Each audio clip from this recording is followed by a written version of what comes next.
Hello जी, नमस्कार। मैं मोहित यादव स्वागत करता हूं आप सभी का हमारे अपने परिवार बीएचसी विजन में। कैसे हो आप सब लोग? होपफुली आप बहुत अच्छे होंगे, बेहतर तरीके से आपकी स्टडी जारी रही होगी। और जैसा कि आप सभी को पता है, रात 11 बजे आपका रिजल्ट डिक्लेयर हो चुका है। आप फर्स्ट ईयर में हो, आप सेकेंड ईयर में हो, फाइनल ईयर में हो। और फाइनल ईयर का विद्यार्थी तो खैर मेरे से क्या ही जुड़ा हुआ होगा, लेकिन अगर आप फर्स्ट ईयर सेकेंड ईयर में थे तो आपका रिजल्ट डिक्लेयर हो चुका है और होपफुली आपने देख लिया होगा। और आशा करता हूँ कि आपका जो रिजल्ट है वो आपकी मेहनत के अनुरूप होगा। जैसा आपने चाहा वैसा ही रिजल्ट होगा। और वैसे देखने से पता चल रहा है कि अब की बार जो रिजल्ट आया है वो बहुत ही प्यारा रिजल्ट आया है, बहुत ही शानदार रिजल्ट रहा है। इस बार जो यूनिवर्सिटी का जो रिजल्ट रहा है वो शानदार रिजल्ट रहा है। मुझे लगता है कि बीते 3-4 सालों से देखते हुए अब की बार जो रिजल्ट रहा है वो ठीक ठाक रहा है।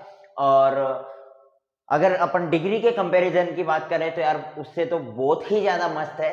तो इसलिए आपको खुश रहना है और बिल्कुल हंसते हुए और अपने रिजल्ट को जैसा भी आया है उसे एक्सेप्ट करें और आगे अपने स्टडी में ध्यान लगाएं। और जैसा भी आपका रिजल्ट रहा है, कोई भी आपकी कमी रही है, मान के चलेगा कोई भी नंबर में कटौती बढ़ोतरी होती रहती है, कोई दिक्कत नहीं है उसमें। लेकिन अभी अपन को यूं मायूस नहीं होना है, मायूस होकर के बैठ नहीं जाना है कि मेरा रिजल्ट ऐसा रहा, ये ऐसा रहा। वैसे देखो, मायूस होने वाला रिजल्ट अब की बार रहा नहीं है, लेकिन फिर भी मान के चलेगा आपने कहीं पे 1-2 नंबर का ऊपर नीचे हो भी गया है तो कोई दिक्कत वाली बात नहीं है। अपन को पुनः उसी ढंग से अपनी स्टडी में ध्यान लगाना है और आने वाले अगले वर्ष अपने को अपना रिजल्ट और बेहतर बनाना है और उसके लिए अपने मेहनत को जारी रखना है दोस्त। तो इसलिए रिजल्ट को लेकर के कोई भी मेरा भाई बिल्कुल चिंता मत करना। जैसा रिजल्ट आया है, जैसा आया है, सब कुछ आपके अनुरूप होगा, आपकी मेहनत के अनुरूप होगा दोस्त। वहाँ पे जो यूनिवर्सिटी में प्रोफेसर आपकी कॉपी जांच कर रहे हैं, जो आपका रिजल्ट डिक्लेयर कर रहे हैं, वो कभी भी नहीं चाहते कि कोई विद्यार्थी कुछ लिखे, कुछ सही लिखे और फिर हम उसके मार्क्स काट लें या कोई भी विद्यार्थी मायूस हो जाए। तो ऐसा कोई भी नहीं चाहता, या क्यों चाहेगा कोई भी इंसान ऐसा? तो बिल्कुल। और अगर फिर भी ऊपर नीचे रहा है तो रिवोल्यूशन के फोरम चलेंगे अभी, तो उसमें आप फॉर्म भर देना, फॉर्म फिल कर देना और जैसा भी आपका रिजल्ट रहेगा वो आपके अनुरूप आ जाएगा। तो खैर कोई दिक्कत वाली बात नहीं है, चलेगा। क्लास का शुभारंभ करते हैं और आज अपन अब क्लास को देखते हैं। ठीक है, रिजल्ट आपका जैसा भी रहा है, मैं बोल रहा हूँ ना, मस्त रहिएगा, हंसते रहिएगा, मुस्कुराते रहिएगा, अपने शानदार तरीके से बस क्लास को जारी रखिएगा दोस्त। रिजल्ट अपने रिजल्ट वाले दिन तय नहीं होता है, इस बात का ध्यान रखना। अगर आप मायूस हो रहे हो तो इस बात का ध्यान रखना, रिजल्ट जिस दिन आया है वो उस दिन तय नहीं होता है। रिजल्ट तय होता है पूरे साल भर का। उस पूरे साल भर के अंतराल में अपन ने क्या किया है, साल भर में अपन ने पढ़ा है कि नहीं पढ़ा है, कितना पढ़ा है, वो सब चीजें मैटर करती है अपने रिजल्ट में। एक दिन से कभी भी अपना रिजल्ट डिसाइड नहीं हो सकता। ना ही तो अपन एक दिन में कुछ बेहतर कर सकते हैं और ना ही एक दिन में अपना बहुत कुछ खो सकते हैं दोस्त। अगर बात करते हैं अपने रिजल्ट की तो पूरे साल भर का वो निचोड़ है। अब साल भर में आप सबको पता है अपन ने क्या किया है, अपन ने क्या पढ़ा है, क्या नहीं पढ़ा है, सब कुछ चीजें अपने सामने है दोस्त। अपन दुनिया को धोखा दे सकते हैं, लोगों को झूठ बोल सकते हैं, सबको झूठ बोल सकते हैं, लेकिन अपन अपने अंतरात्मा को कभी झूठ नहीं बोल सकते। अपन खुद अपनी जो अंतरात्मा बोलती है, अपने मन की, जो अपन कहते हैं ना दिल की आवाज, मन की आवाज, उसे अपन कभी भी झूठ साबित नहीं कर सकते, उसे अपन कभी भी भुला नहीं सकते। तो जो आपकी मन की आवाज है, अपने दिल से पूछना कि क्या रिजल्ट आपके अनुरूप आया है। आपको बहाने बनाने नहीं है, आपको कुछ नहीं करना है, आप अपने दिल से पूछेगा तो दिल बोलेगा बिल्कुल भाई, जितना आपने पढ़ा है वैसा रिजल्ट आया है। और मैं तो बोलता हूं कि उससे भी बेहतर रिजल्ट आया है। तो इसलिए चिंता की तो कोई जरूरत ही नहीं है। ठीक है, तो होपफुली अब अपन स्टार्ट कर लेते हैं और अपना देखो कंजर्वेशन लो, और आज अपन इसको निपटाएंगे कैसे भी करके। और कैसे भी क्या, बस हो गया है, इसका अंतिम पड़ाव चल रहा है। तो विचित्रता संरक्षण नियम के बाद अपना था पेरिटी संरक्षण नियम, और उसके बाद अपना आएगा मेरे भाई कौन सा आएगा, आवेश संयुग्मन समिति संरक्षण नियम। तो इन सब कंजर्वेशन लॉ को पढ़ते हुए अपन इन चीजों को निपटाएंगे और निपटाने के बाद सब कुछ चीजें आसान हो जाने वाली है। ठीक है भाई, सुनना ध्यान से भाई। फोर्थ कंजर्वेशन लॉ ले लेते हैं अपन, पेरिटी संरक्षण नियम।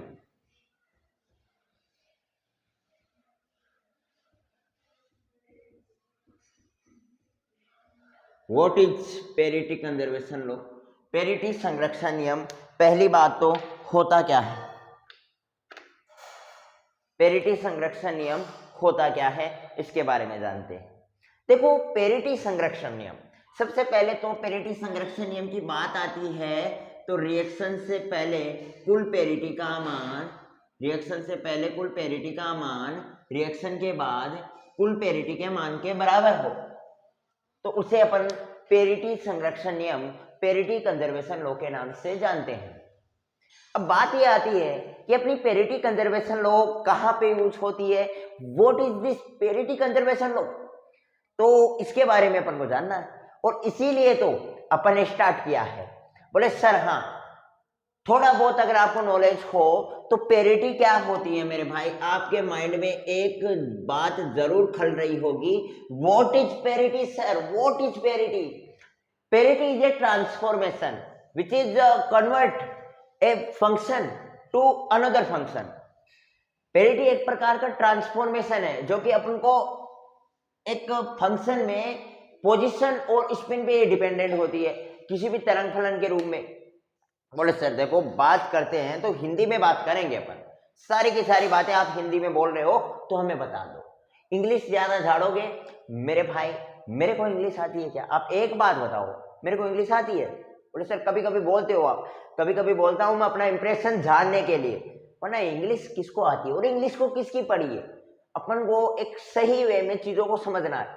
अब उसके लिए मैं हिंदी भाषा का सहारा लूं या इंग्लिश का सहारा लूं, मुझे जैसा अच्छा लगेगा मैं वैसा लूंगा, लेकिन फिर भी मैं चाहता हूं कि हिंदी तो अपनी यार मातृभाषा है, हिंदी भाषा में आप जो चीज समझ सकते हो वो किसी और भाषा में सीखा ही नहीं जा सकता, तो इसलिए अपन तो हिंदी ही झाड़ेंगे। तो पेरिटी क्या होता है? एक प्रकार का रूपांतरण होता है, पहली बात। दूसरी चीज से व्हाट इज रूपांतरण, मतलब क्या मीनिंग है? ये देखो एक प्रकार का रूपांतरण होता है, मतलब जैसे मान के चलो कोई तरंग फलन है और तरंग फलन का तो आपको पता है जो कि आर और एस पे निर्भर करता है। आर और एस का मतलब आर तो यहाँ पे होती है अपनी पोजीशन और एस होता है मेरे भाई यहाँ पे स्पिन, ठीक है। अब मान के चलियो मैं यहाँ पे आर की जगह माइनस आर कर दूं, सुन लेना ध्यान से, बस फिर मैं लिखाऊंगा, चीजों को ध्यान से देखना भाई, बहुत इंपॉर्टेंट है, बहुत आसान है, बहुत लल्लू है, लेकिन देखना पड़ेगा।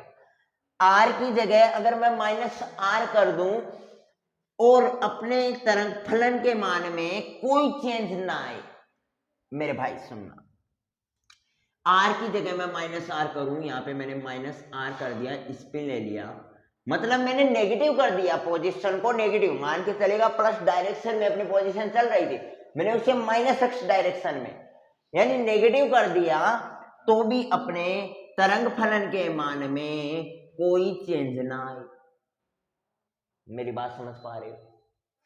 यानी अपने तरंग फलन के मान में कोई चेंज ना आए, तो ये अपना कौन सा हो गया? ये अपनी क्या हो गई सर? ये अपनी पेरिटी हो गई। और कौन सी वाली पेरिटी हो गई मेरे भाई? ये अपनी सर, ये अपनी कौन सी पेरिटी हो गई? ये अपनी सम पेरिटी हो गई। मेरी बात आप समझे? पेरिटी एक प्रकार का रूपांतरण होता है, और रूपांतरण माने कोई भी अपने एक वेव फंक्शन ले, रूपांतरण को डिफाइन करने के लिए, रूपांतरण को मतलब फंक्शन को कन्वर्ट कर देना, रूपांतरित कर देना। अब देखना मेरे भाई, यहां पे मैंने कोई फंक्शन लिया साइन, और साइन फंक्शन जो कि डिपेंडेंट है पोजीशन और स्पिन पे, यानी अपनी स्थिति और चक्रण पे। मैंने यहां पे जो साइन फंक्शन लिया, इसमें जो पोजीशन ली, इसको मैंने नेगेटिव कर दिया। मान के चलेगा अपनी पोजीशन थी आर वेक्टर, मैंने इस आर वेक्टर को क्या कर दिया? नेगेटिव कर दिया, मतलब माइनस आर वेक्टर कर दिया। अब माइनस आर वेक्टर करने के बाद स्थिति क्या रहती है, इसके बारे में अपन को जानना है मेरे भाई। मैंने माइनस आर कर दिया, मतलब होना क्या चाहिए? आपने किसी फंक्शन को नेगेटिव कर दिया, नेगेटिव करने के बाद भी फंक्शन की वैल्यू पॉजिटिव आ रही है। किसी भी फंक्शन को आपने उसकी स्पिन को, उसकी स्थिति को नेगेटिव ले लिया के बावजूद आपका स्पिन पॉजिटिव आ रहा है, मतलब आपकी पेरिटी क्या होगी? सम पेरिटी। पेरिटी दो प्रकार की होती है, एक होती है सम, एक होती है विषम। और जो सम पेरिटी होती है, पेरिटी को अपन पी से ही डिफाइन करते हैं, पी से व्यक्त करते हैं। सम पेरिटी होगी उसको p इक्वल टू +1 से व्यक्त कर देंगे। सम पेरिटी होगी उसको p इक्वल टू +1 से व्यक्त कर देंगे।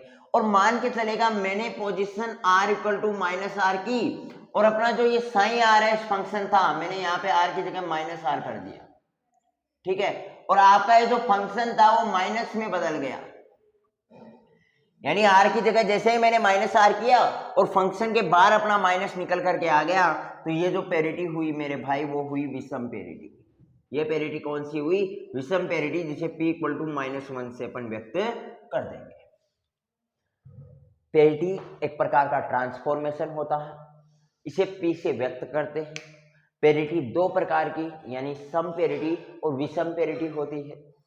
सम पेरिटी माने अगर आपने कोई भी वेव फंक्शन लिया साई, और वो साई फंक्शन है वो पोजीशन और स्पिन पे डिपेंडेड है।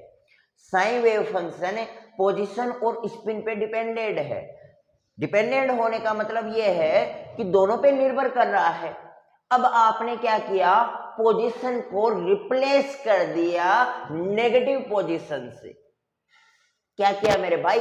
आपने पोजीशन को रिप्लेस कर दिया नेगेटिव साइन के साथ।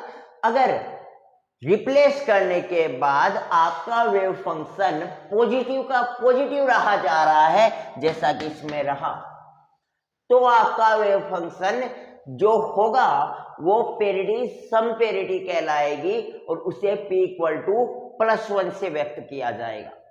और अगर आपने पोजीशन को रिप्लेस किया नेगेटिव से और वेव फंक्शन भी नेगेटिव हो गया, वेव फंक्शन भी नेगेटिव हो गया, तो आपकी पेरिटी विषम पेरिटी, जिसे p इक्वल टू -1 से व्यक्त करेंगे। मेरे भाई बात समझ में आ चुकी होगी। अब अपन को सिर्फ और सिर्फ लिखना है, बस लिखते जाओ लिखते जाओ लिखते जाओ बस। अब देखो, तो पहली बात तो परिभाषा आपने लिख ली होगी कि रिएक्शन से पहले पेरिटी का कुल मान रिएक्शन के पश्चात पेरिटी के कुल मान के बराबर हो तो उसे पेरिटी संरक्षण नियम कहते हैं। और ये डेफिनेशन मैंने कई बार बोली है, तो मैं बार बार इस डेफिनेशन का जिक्र नहीं करना चाहूंगा। अब बात आती है मेरे भाई व्हाट इज पेरिटी। तो पेरिटी, तो यहां पे लिखो यह एक प्रकार का रूपांतरण है। यह एक प्रकार का क्या है? यह एक प्रकार का रूपांतरण है, एक ट्रांसफॉर्मेशन। यदि माना यदि कोई तरंग फलन, यदि किसी कण का तरंग फलन, किसी कण का तरंग फलन साई हो, तो अगर कोई कण है और उस कण का तरंग फलन साई है, तो वो r और s पे क्या करेगा मेरे भाई? डिपेंडेंट होगा।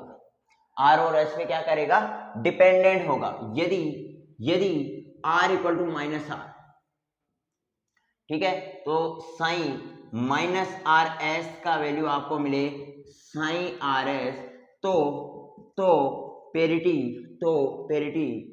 सम पेरिटी, और इसे p इक्वल टू +1 से व्यक्त करते हैं। p इक्वल टू +1 से व्यक्त करते हैं, ठीक है। और यदि r इक्वल टू -r हो और आपको साइन -rs है वो पॉजिटिव वैल्यू, यानी ना दे करके नेगेटिव वैल्यू दे दे rs, ठीक है, ये नेगेटिव वैल्यू दे दे आपका फंक्शन, ये वाला फंक्शन आपको नेगेटिव वैल्यू दे दे, तो पेरिटी विषम पेरिटी, तो पेरिटी क्या होगी मेरे भाई? विषम पेरिटी। और इसे p इक्वल टू -1 से व्यक्त करते हैं। मेरी बात समझ में आई? और पेरिटी को इसे p से व्यक्त करते हैं, यहाँ पे भी लिखना है ना, इसे p से व्यक्त करते हैं। ये आपके नोट्स हो गए पूरे के पूरे, मैंने बोर्ड पे उतरवा दिए। अब भाई जल्दी से एक बार देख लो, और मैं चेक करता हूँ कोई रिकॉर्डिंग में कोई दिक्कत कोई परेशानी नहीं होगी, होनी भी नहीं चाहिए। तो इसको मैं चील गाड़ी पकड़ा दूँ ताकि किसी प्रकार का कोई इश्यू ना आए। हाँ, अब सुनना मेरे भाई, ध्यान से सुनना। पेरिटी कंजर्वेशन लॉ आपको क्लियर। अब कुछ एक नोट लिखा रहा हूं कि कुछ पार्टिकल्स के लिए, जैसे मेसोन पार्टिकल के लिए पेरिटी का मान क्या होगा, बेरियन पार्टिकल के लिए क्या होगा, फर्मियन के लिए क्या होगा, बोसोन के लिए क्या होगा, तो अलग अलग पार्टिकल्स के कुछ 4 नोट्स बताऊंगा आपको, वो आपको लिख लेने हैं। देखो 4 नोट्स बताने जा रहा हूं। और सर नोट्स क्या, नोट वो 500 वाला नोट, कौन से वाला नोट मेरे भाई, वो 500 वाला नोट बताने जा रहा हूं, जिसकी वैल्यू आज पार्टियों में गिनी जाती है भाई। 500 के 2 नोट हो तो पार्टी कंप्लीट हो जाती है। बोले सर किस पार्टी की बात कर रहे हो, जो अभी आपका एग्जाम का रिजल्ट आया है, एग्जाम के रिजल्ट में दोस्त आपसे पार्टी तो मांगेंगे, और अगर 500 के 2 नोट हो तो यार कितना खाएंगे, उनको खिला देंगे। ठीक है, समझ गए बात को। अब सुनना, नोट और ये है अपना 500 का, कितने का नोट है, 500 का नोट। सुनना ध्यान से, क्या नोट ये बोलना चाह रहा है, क्या चीज ये बताना चाह रहा है, क्या बात ये बोलना चाह रहा है, ध्यान से सुनना, चीजों को समझना। पहला नोट ये बोल रहा है कि मेसोन पार्टिकल होता है, मेसोन कण के लिए जो पेरिटी होती है अपनी, पेरिटी होती है वो होती है विषम पेरिटी। पेरिटी क्या होती है, विषम होती है। पेरिटी विषम होती है, पेरिटी का मान क्या होता है, विषम होता है, अर्थात इसे P इक्वल टू -1 से व्यक्त करते हैं। यानी अगर मेसोन कणों के लिए अगर अपन को पेरिटी को व्यक्त करना है तो P इक्वल टू -1 के लिए व्यक्त करते हैं, अर्थात मेसोन कणों के लिए अपनी पेरिटी होती है वो विषम होती है। दूसरी चीज है जो बेरियन कण है, बेरियन कण के लिए पेरिटी का मान सम होता है। पेरिटी क्या होती है, सम होती है। पेरिटी कौन सी होती है, सम होती है, अर्थात इसे P इक्वल टू +1 से व्यक्त करते हैं, P इक्वल टू +1 से व्यक्त करते हैं। और तीसरा नोट ये है मेरे भाई, आपके 2 कण बच गए, फर्मियन और बोसोन। तो बोसोन के लिए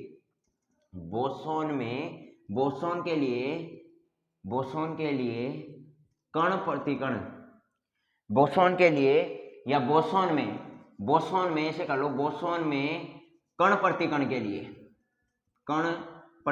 लिए पेरिटी का मान एक दूसरे के समान होता है, यानी कण प्रतिकण के लिए बोसोन में क्या होता है, पेरिटी का मान एक दूसरे के समान होता है। और चौथा है फर्मियन कणों के लिए, फर्मियन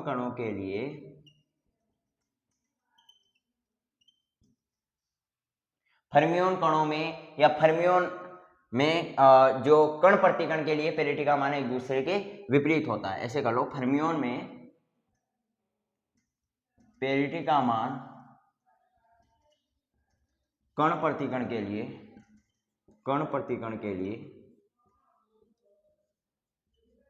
एक दूसरे के विपरीत होता है।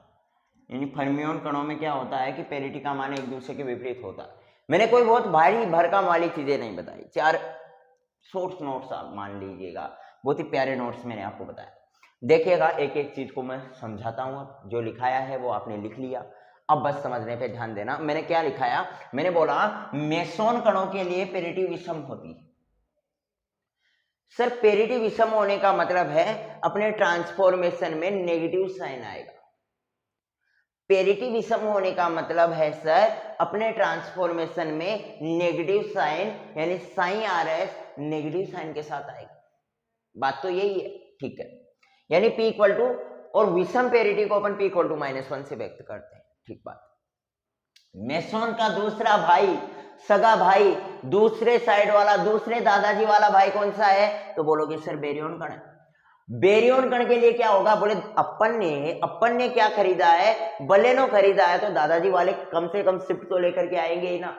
अरे शिफ्ट तो लेकर के आएंगे ना, तो वही बात है कि आपने 4 व्हीलर खरीदा है, वो भी 4 व्हीलर खरीदेंगे, लेकिन चेंजेस है। क्या चेंजेस है, उनके पास शिफ्ट है जो कि डीजल में है, अपने पास बलेनो है जो कि पेट्रोल में है। तो मतलब क्या हुआ कि बेरियन कणों के लिए पेरिटी क्या होगी, उसके विपरीत होगी, मतलब सम होगी। और सम पेरिटी को P इक्वल टू +1 से व्यक्त किया जाता है। बात समझ में आई। तीसरा मैंने बोला, बोले सर दादाजी वाले हो गए, मतलब इंटरेक्शन का काम हो गया। उससे पहले जाओ भाई, परदादा वाले रिलेशन में जाओ, तो आपको पता चलेगा चक्रण के आधार पर कणों के प्रकार। और चक्रण के आधार पर कण दो प्रकार के होते हैं मेरे भाई, फर्मियोन और बोसोन। चक्रण के आधार पर अपने कण दो होते हैं, एक तो होता है फर्मियोन और दूसरे वाला होता है बोसोन। तो फर्मियोन ये बोलता है कि पेरिटी का मान फर्मियोन कणों के लिए, फर्मियोन में जो पेरिटी का मान होता है वो कण प्रति कण में एक दूसरे के विपरीत होता है। और बोसोन में क्या होता है, एक दूसरे के समान। ये तो सर वही बात हो गई आइसोस्पिन और I3, आई और I3, यही बात हो गई। आई में कण प्रति कण के लिए आई का मान समान रह रहा था, जबकि I3 में कण प्रति कण के लिए I3 का जो मान था वो एक दूसरे के विपरीत रह रहा था। तो वही बात है, फर्मियोन में एक दूसरे के विपरीत और बोसोन में एक दूसरे के समान। विपरीत का मतलब जैसे मान के चलो कोई भी फर्मियोन पार्टिकल, फर्मियोन का मतलब सर कौन से पार्टिकल आएंगे, जो कि बेरियन होंगे। बेरियन में आप कोई सा भी उठा लो, जैसे मान के चलेगा बेरियन में अपने न्यूक्लियन भी आते हैं, हाइप्रोन भी आते हैं। न्यूक्लियन ले लेता हूं, प्रोटॉन और न्यूट्रॉन, ठीक है। कण प्रति कण के लिए पेरिटी का मान एक दूसरे के विपरीत होता है, यही तो बात बोल रहा है। तो मतलब है कण प्रति कण के लिए पेरिटी का मान एक दूसरे के विपरीत होने का मतलब है, जैसे मान के चलो मैंने लिया न्यूट्रॉन, और न्यूट्रॉन के लिए पेरिटी का मान के चलेगा +1 आ रहा है। न्यूट्रॉन के लिए पेरिटी का मान क्या आ रहा है, +1। तो न्यूट्रॉन के बाहर यानी इसका प्रतिकरण करूंगा तो पेरिटी का मान भी क्या आ जाएगा, -1 आ जाएगा।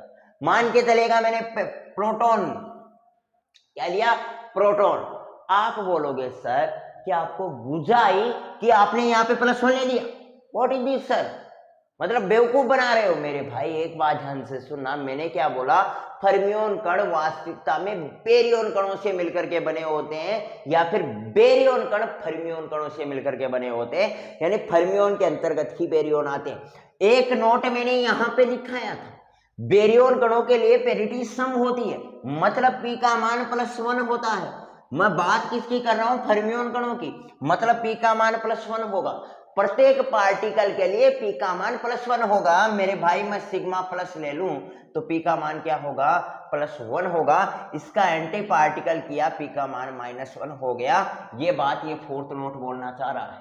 फोर्थ नोट में सेकंड नोट काम आ गया, ठीक इसी प्रकार से थर्ड नोट में फर्स्ट नोट काम में आ जाएगा। तो मेरे भाई बहुत ही शानदार ये लो था, और होपफुली बहुत ही शानदार तरीके से आपने सीखा होगा। चलेगा, अब अपन एक लास्ट कंजर्वेशन लो जो कि बहुत ही छोटा है, बहुत ही लंपू है, बहुत ही लल्लू है, उसको जान लेते हैं और फिर आज के लेक्चर को समाप्त करेंगे मेरे भाई। और फिर आप जो भी मिठाई वगैरह भी तो खाओगे ना आज, जो भी देवता वगैरह जिनके आपने प्रसाद बोले थे वो चढ़ा देने, ओके।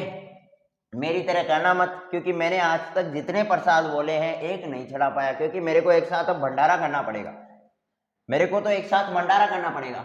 अपन बोलते हैं ना भाई, अपन बोलते हैं जैसे मान के चलेगा कि मेरे 10 नंबर आ गए तो भगवान मैं आपके प्रसाद चढ़ा दूंगा, मेरे 20 नंबर आ गए हैं, या फिर मैं किसी एग्जाम में पास हो गया तो मैं भगवान आपके प्रसाद चढ़ा दूंगा, प्लीज भगवान बचा लेना, मेरी फिजिक्स बचा लेना, मेरी केमिस्ट्री बचा लेना, भगवान मैथ बचा लेना, बस आपके 51 रुपए का प्रसाद। मैंने बहुत बोल रखे, और इतने बोल रखे हैं कि अब इतने ज्यादा हो गए कि अब प्रसाद से काम ही नहीं चलेगा। जैसे मैं बालाजी के मंदिर में जाऊंगा तो अगर हिसाब पूछूं कि बालाजी मैंने कितना प्रसाद बोल दिया, तो कहेगा बेटा तू पूछ ही मत, अब बस सीधा स्वामी कर दे, भंडारा कर दे, गांव को जिमा दे, तब जाकर के तेरे पाप धुलेंगे, वरना बहुत ज्यादा, मतलब मेरे तो कर्जा हो गया, प्रसाद का कर्जा हो गया। तो आपको नहीं करना है, अगर आपने बोला है तो आज ही जाकर के प्रसाद छड़ा देना।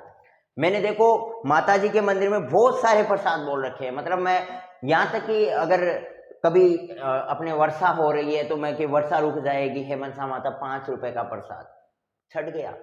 अभी आज तक मैंने वो छड़ाया नहीं, वो अलग बात है, मैं एक दिन स्वामी करूंगा पूरा बड़ा, क्योंकि अब प्रसाद से काम चलेगा नहीं, बहुत ज्यादा प्रसाद हो गया। मुझे याद आता है कि 11th-12th में मैंने बहुत ज्यादा प्रसाद बोल दिया, वो भी नहीं छड़ाया मैंने अभी, क्योंकि जब भी टेस्ट लगता तो मैं बोलता हे मनसा माता अगर वर्षा आ गई तो मैं आज आपके 5 रुपए का प्रसाद चढ़ाऊंगा, फिर मैं भूल जाता। कभी कभार मेरा एक दोस्त है वो मेरे को याद दिलाता रहता है कि बोले तेरा प्रसाद अब कब तक भरेगा, है तेरा प्रसाद बहुत ज्यादा हो चुका है, कब तक, मतलब देवता भी एक लिमिट तक अपने जो चेला है या फिर देवता का जो भी है वो, उसको देवता भी एक लिमिट तक यार माफ करते हैं, ऐसा थोड़ी होता है। मतलब कोई भी भक्त आ रहा है और भक्त को मतलब इतनी अनुमति देते हैं, मानते हैं देवता की भाई इसकी सिचुएशन नहीं है, इसके पास अभी 5 रुपए नहीं है, लेकिन तेरे पास आते हैं और आने के बाद तू टॉफी खा जाता है, इससे अच्छा वहां पे प्रसाद चढ़ा देता। मुझे याद ही नहीं रहता है, तो इसलिए मैंने तो बहुत ज्यादा बना दिए भाई। अब भंडारा करेंगे और भंडारे में सब शामिल होंगे, लेकिन आपने अगर बोल रखा है तो आप मेरी तरह मत करना, क्योंकि भंडारा कब होगा क्या होगा उससे पहले क्या पता अपना सत्यानाश हो जाए। तो ठीक है, तो आप तो प्रसाद चढ़ा ही देना। ओके, अब देखते हैं अपन पांचवा कंजर्वेशन लो। और पांचवा कंजर्वेशन लो क्या होता है मेरे भाई, ध्यान से सुनना। पांचवा कंजर्वेशन लो आवेश, आवेश संयुग्मन, संयुग्मन सम्मिति, सम्मिति संरक्षण नियम, संरक्षण नियम। देखो पहली बात, ओ सर इतना बड़ा नाम, वाह वाह। एक एमपी में एक शब्द होता है उवा, मतलब अपन कहते हैं ना वाह, तो वो वहां पे बोलते हैं उवा। तो ओ सर इतना बड़ा शब्द उवा, एक कितना प्यारा शब्द है। मैं कभी कभार वहां पे मेरे पापा जी की बुआ जी है ना, बहुत मतलब बड़ा रिलेशन, इतना बड़ा भी नहीं है भाई, मतलब मेरी भी वो बुआ जी हो गई। तो वहां पे कभी कभार मैं जाता हूँ, आना जाना रहता है, तो वहां पे कभी कभार मैं शब्द सुनता हूँ तो कुछ शब्द बड़े अटपटे लगते हैं। मतलब वाह अपन बोलते हैं ना वाह, वहां पे बोलते हैं उवा, है ना। कुछ और भी शब्द होते हैं, तो अलग अलग शब्द होते हैं बोले, तो ऐसे कुछ क्रिएटिव शब्द होते हैं। बोले सर अब और शब्द तो बताओ, अब मेरे को याद नहीं आ रहे हैं, नहीं तो मैं बताता आपको। ठीक है, अभी मेरे दिमाग में नहीं आ रहे हैं। एक दो शब्द होते हैं जो थोड़े अजीब होते हैं, मतलब जो अपने से हटके होते हैं थोड़े। ठीक है, जैसे वो अपने वो आते हैं ना, थापड़ी, थापड़ी बोलते हैं ना अपन, वो छाने, छाने क्या बोलते हैं उसको वहां पे, वो क्या बोलते हैं वहां पे कुछ अलग ही बोलते हैं, कंडे कैसे कुछ अलग अलग शब्द है उनका। खैर मेरे अभी ध्यान में नहीं है, चलो उसके बारे में भी अपन बात करेंगे। अभी तो अपना आना जाना लगा रहेगा, न्यूक्लियर है, अभी तो क्वांटम बचेगी है और बहुत कुछ है, सॉलिड है। ठीक है, आवेश संयुग्मन समिति संरक्षण नियम, व्हाट इज चार्ज, फिर अब बोलो ना, हाँ चलो, आवेश संयुग्मन समिति संरक्षण नियम। तो देखो रिएक्शन से पहले कुल आवेश संयुग्मन समिति का मान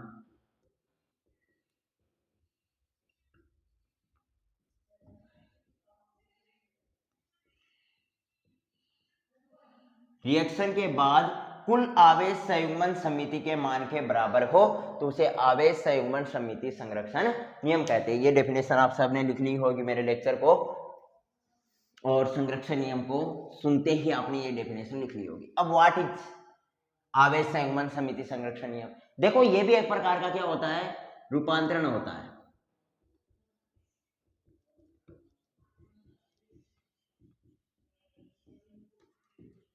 जो कि क्या करता है, परिवर्तित करता है।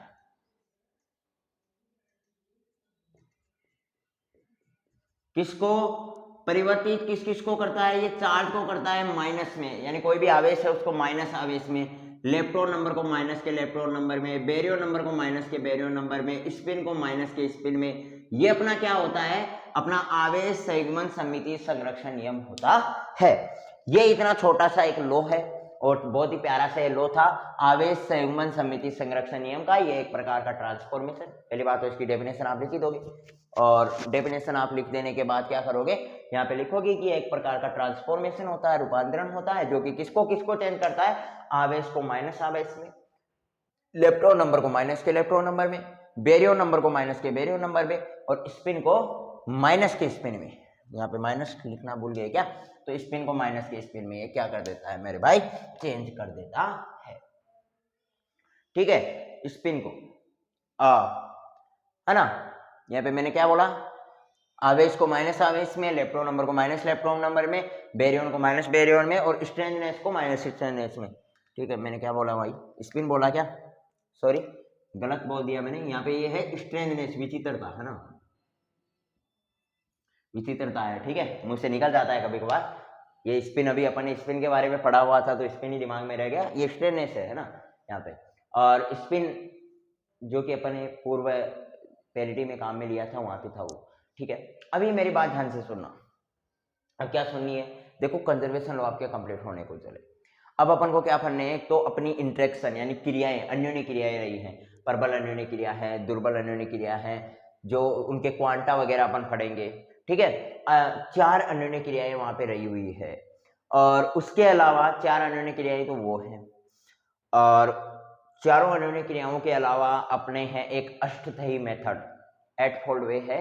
और उस 8 फोल्ड वे में किस प्रकार से अपन ने जो भी आज तक ये पढ़ा है ना, पार्टिकल का अपन आई का वैल्यू कैसे कैलकुलेट करते हैं, I3 का वैल्यू कैसे कैलकुलेट करते हैं, बेरियो नंबर क्या होगा, इसकी स्ट्रेंथनेस क्या होगी वगैरह वगैरह, वो 8 फोल्ड वे में मेसोन कणों के लिए और बेरियन कणों के लिए वो 8 फोल्ड वे देखेंगे। एक वो वाला है, और दूसरा है क्वार्क मॉडल, जो कि बहुत ही ज्यादा इंपॉर्टेंट है। मान के चलेगा वो तो एग्जाम में आएगा ही आएगा, पक्का ही आएगा। मतलब मैं नहीं बोल रहा कि मान के चलेगा, नहीं, पक्का ही आएगा, तो वो तो एग्जाम में आएगा ही आएगा। तो वो चीजें अपन पढ़ेंगे। अब देखिएगा, क्लास को समाप्त करेंगे। खैर दोनों कंजर्वेशन लोग हो चुके हैं, तो क्लास को समाप्त करते करते एक बात मैं जरूर बोलना चाहूंगा। एक बहुत ही प्यारी कहानी समझाना चाहूंगा, क्योंकि अट्रैक्शन होता है ना, इंट्रैक्शन, तो इंट्रैक्शन दोनों पक्षों का होता है। और इस बात से आप समझोगे कि अपन को पढ़ना क्या है। देखो, मैं बहुत कुछ पढ़ा दे रहा हूं, मैं बहुत कुछ चीजें समझा दे रहा हूं, लेकिन आपको समझ में नहीं आ रही, तो उस चीज का कोई मतलब नहीं है। आप बहुत कुछ पढ़ना चाहते हो, लेकिन मैं समझा नहीं रहा हूं, इसका भी कोई मतलब नहीं है। मतलब उस मेथड का जिसमें मैं पढ़ा रहा हूं, आप पढ़ रहे हैं, वो बहुत कमाल का मेथड होगा, उसमें बहुत मजा आएगा, और जो रिजल्ट पॉजिटिव मिलेगा उसी मेथड में मिलेगा। तो आपको एक बहुत ही प्यारी कहावत है इसके ऊपर, कि देखो, चीजें अपन नहीं बोल सकते कि टीचर खराब है, या अपन ये भी नहीं बोल सकते कि स्टूडेंट लूजर है। चीजें दोनों से रिलेट होकर के चलती है। मान के चलेगा टीचर को वो मजा नहीं आ रहा है, इसलिए टीचर वो कंप्लीट सॉल्यूशन उसका नहीं बता पा रहा। मैं मान के चल रहा हूँ कि मेरे को वो नहीं देखने को मिल रहा है, मैं बोल रहा हूँ कि यार यहाँ पे तो मेरी क्लास में तो ऐसा कोई बंदा ही नहीं है जो कि क्वेश्चन पूछे, तो मैं फिर क्या करूंगा, धीरे धीरे क्वेश्चंस को कम करना शुरू कर दूंगा। जो क्वेश्चंस आपके माइंड में आते हैं, मैं धीरे धीरे हटाना छोड़ दूंगा कि भाई जल्दी जल्दी से अपन को सिलेबस कंप्लीट करवाना है।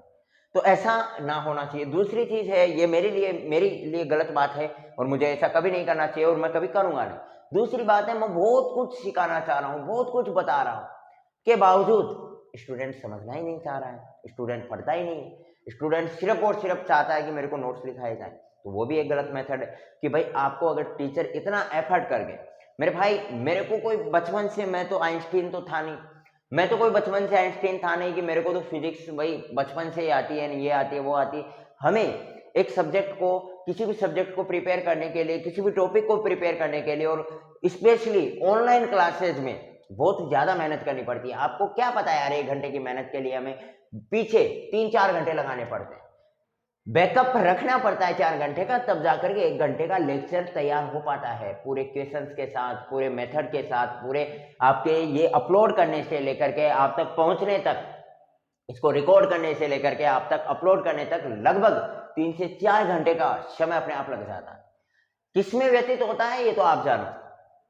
जब कभी आप ऑनलाइन इस दुनिया में आओगे, ऑनलाइन टीचिंग की इस दुनिया में आओगे, तो आपको पता भी चलेगा कि समय कहाँ पे व्यतीत होता है।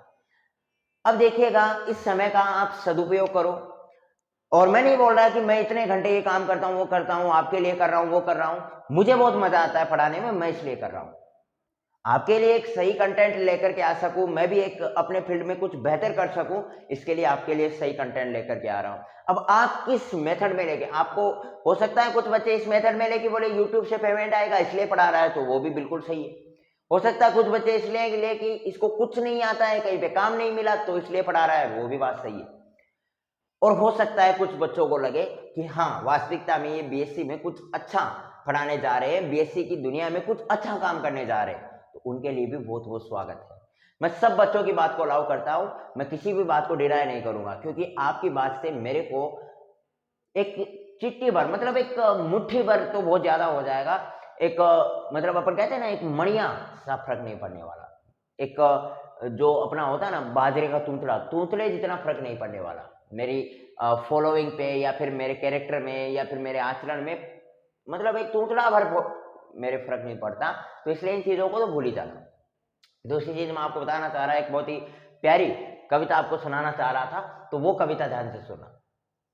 कि दिल बोले आंख से, दिल बोले आंख से कि तुम देखा करो कब, देखते हो तुम और तड़पते हैं हम।